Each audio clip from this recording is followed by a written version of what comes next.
Corona virus की वबाई सूरत में हुकूमत पारा SOPs तहत ईद उल उज़हा लाइ मालपीड़ियूं लगाइण की इजाज़त ॾिनी वई आहे।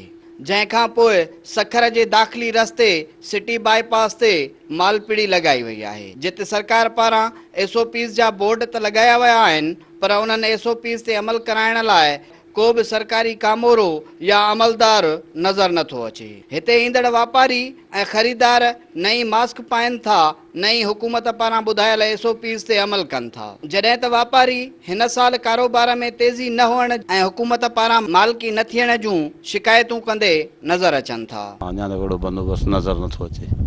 अगरि असां वेठा आहियूं, पाला लॻा पिया आहिनि शाम में। SOPs ते साईं मसइलो इहो आहे की बिल्कुलु जेकी वबा हले थी अमल करणु घुरिजे। ॻाल्हि इहा आहे कि असांजा जेका बि माण्हू आहिनि हितां जा हू हिरियल न आहिनि हिन SOPs ते। हा, जेसि ताईं हेर थिए माण्हुनि खे ख़ुशी न आहे साईं।